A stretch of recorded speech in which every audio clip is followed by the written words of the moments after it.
हरे कृष्ण। ओम नमः शिवाय। राधे राधे श्रोतागण, प्रिय भक्तगण, आज मैं आप सबको सुनाने जा रही हूँ माघ महीने में पड़ने वाली उत्पन्ना एकादशी की व्रत कथा। प्रिय श्रोतागण, आप सबसे निवेदन है कि कृपया श्रद्धापूर्वक और भाव से इस कथा को पूरी श्रवण करें।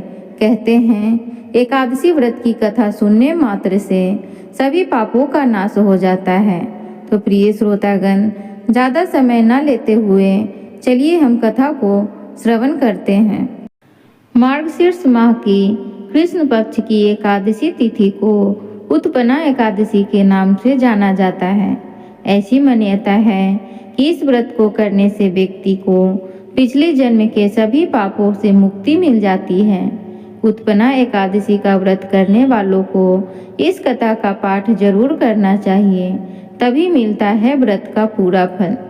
युधिष्ठिर ने पूछा, भगवान, पुण्यमयी एकादशी तिथि कैसे उत्पन्न हुई, इस संसार में क्यों पवित्र मानी गई है तथा देवताओं को कैसे प्रिय हुई। श्री भगवान बोले, हे कुंती नंदन, प्राचीन समय की बात है। सतयुग में मूर नाम का दानव रहता था।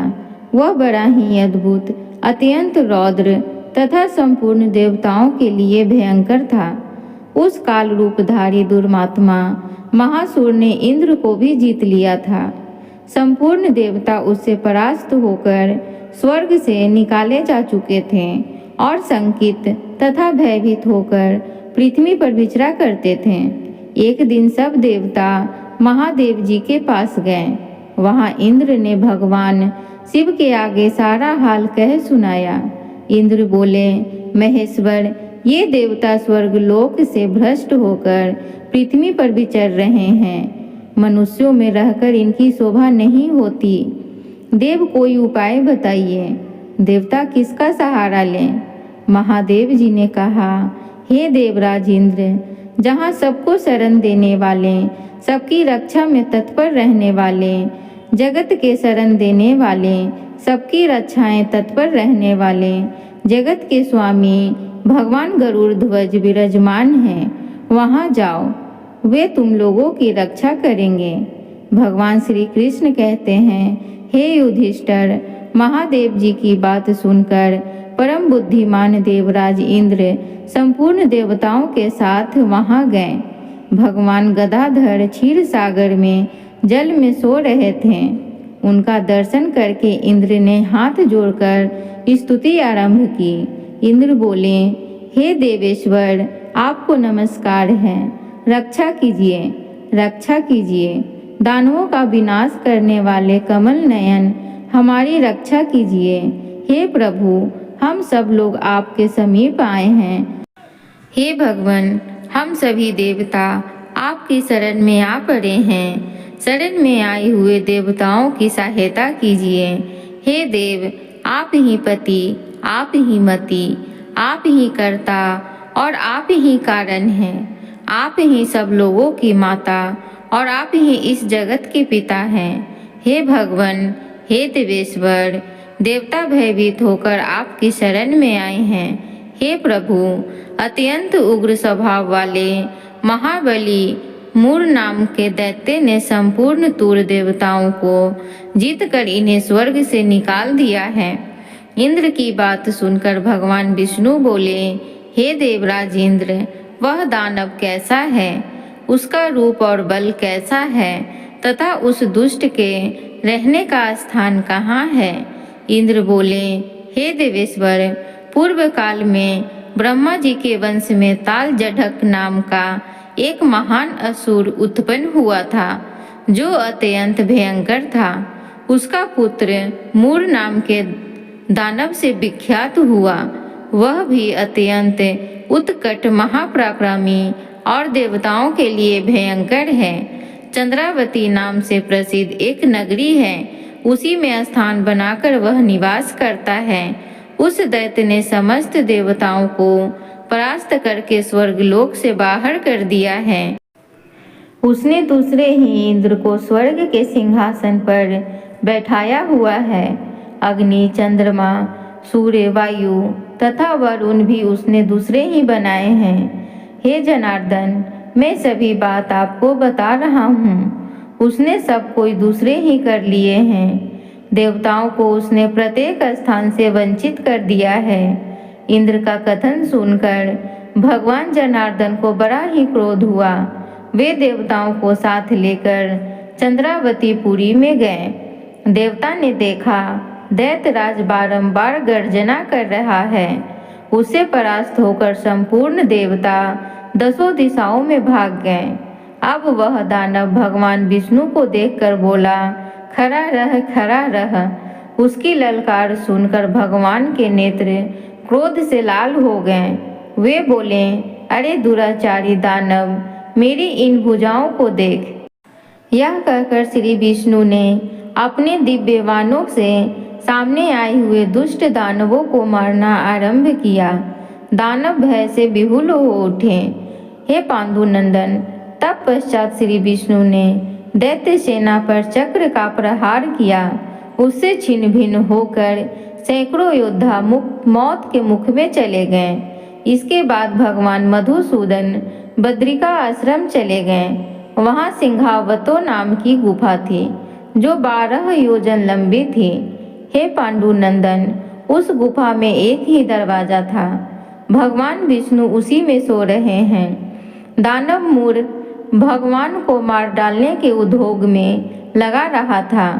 वह उनके पीछे लगा रहा। वहां पहुंचकर उसने भी उसी गुफा में प्रवेश किया। वहां भगवान को सोते देखकर बड़ा हर्ष हुआ। उसने सोचा, यह दानव का भय देने वाला देवता है, अतः निसंदेह मैं इसे मार डालूंगा। युधिष्ठिर दानव इस प्रकार विचार करते ही भगवान विष्णु के शरीर से एक कन्या प्रकट हुई जो बड़ी ही रूपवती, सौभाग्यशालिनी तथा दिव्य अस्त्र शस्त्रों से युक्त थी। वह भगवान के तेज के अंश से उत्पन्न हुई थी। उसका बल और पराक्रम महान था। हे युधिष्ठिर, दानव राज मूर ने उस कन्या को देखा। कन्या ने युद्ध का विचार करके दानव के साथ युद्ध करने के लिए याचना की। युद्ध छिड़ गया। कन्या सब प्रकार की युद्ध कलाओं में निपुण थी। वह मूर नामक महान असुर उसके हुंकार मात्र से राख का ढेर हो गया। दानव के मारे जाने पर भगवान जाग उठे। उन्होंने दानव को धरती पर पड़ा देख पूछा, मेरा यह शत्रु अत्यंत उग्र और भयंकर था, किसने इसका वध किया है? कन्या बोली, स्वामी, आपके ही प्रसाद से मैंने इस महादैत्य का वध किया है। श्री भगवान ने कहा, हे कल्याणी, तुम्हारे इस कर्म से तीनों लोकों की मुनि और देवता आनंदित हुए हैं। अतः तुम्हारे मन में जैसी रुचि हो उसके अनुसार मुझसे कोई वर मांगो। देव दुर्लभ होने पर भी मैं तुम्हें वर दूंगा, इसमें तनिक भी कोई संदेह नहीं है। वह कन्या साक्षात एकादशी ही थी। उसने कहा, हे प्रभु, यदि आप प्रसन्न हैं तो मैं आपकी कृपा से सब तीर्थों में प्रधान, समस्त विकारों का नाश करने वाली तथा सब प्रकार की सिद्धि देने वाली देवी हूँ। हे जनार्दन, जो लोग आप में भक्ति रखते हुए मेरे इस दिन को उपवास करेंगे, उन्हें सब प्रकार की सिद्धि प्राप्त हो। हे माधव, जो लोग उपवास नक्त अथवा एक मुक्त होकर मेरे व्रत का पालन फिर करें, उन्हें आप धन, धर्म और मोक्ष प्रदान कीजिए। श्री हरि विष्णु बोले, हे कल्याणी, जो तुम कुछ कहती हो वह सब पूर्ण हो। भगवान श्री कृष्ण कहते हैं, हे युधिष्ठिर, ऐसा वर पाकर महाव्रता एकादशी बहुत ही प्रसन्न हुई। दोनों पक्षों की एकादशी समान रूप से कल्याण करने वाली है। इसमें शुक्ल पक्ष और कृष्ण पक्ष का भेद नहीं करना चाहिए। यदि उदय काल में थोड़ी सी एकादशी, मध्य में पूरी द्वादशी और अंत में किंचित त्रयोदशी हो, वह त्रिस्पृशा एकादशी कहलाती है। वह भगवान को बहुत ही प्रिय है। यदि एक त्रिस्पृशा एकादशी को उपवास कर लिया जाए तो एक सहस्त्र एकादशी व्रत का फल प्राप्त होता है तथा इसी दिन इसी प्रकार द्वादशी में पारण करने पर सहस्त्र गुना फल माना गया है। अष्टमी, एकादशी, षष्ठी, तृतीया और चतुर्दशी ये यदि पूर्ण तिथि से विग्ध हो तो उनमें व्रत नहीं करना चाहिए। परिवर्तनी तिथि से युक्त होने पर ही इसमें उपवास का विधान है। पहले दिन में और रात में भी एकादशी हो तथा दूसरे दिन केवल प्रातः काल एक दंड एकादशी रहे तो पहले तिथि का परित्याग करके दूसरे दिन की द्वादशी युक्त एकादशी को ही उपवास करना चाहिए। यह विधि मैंने दोनों पक्षों की एकादशी के लिए बताई है। जो मनुष्य एकादशी को उपवास करता है वह वैकुंठ धाम में, जहाँ साक्षात भगवान गरुड़ ध्वज विराजमान है, वहाँ जाता है। जो मानव हर समय एकादशी के महात्म्य का पाठ करता है उसे सहस्त्र गोदान के पुण्य फल का प्राप्त होता है। जो दिन या रात में भक्ति पूर्वक इस महात्म्य का श्रवण करते हैं वे निस्संदेह ब्रह्म हत्या आदि पापों से मुक्त हो जाते हैं। एकादशी के समान पापनाशक व्रत और कोई दूसरा व्रत नहीं है। तो प्रिय श्रोतागण, उम्मीद करती हूँ आज की ये उत्पन्ना एकादशी की कथा आप सभी को अच्छी लगी हो। तो कृपया करके वीडियो को लाइक, चैनल को सब्सक्राइब जरूर करें। कमेंट बॉक्स में जय श्री कृष्णा जरूर लिखें। धन्यवाद।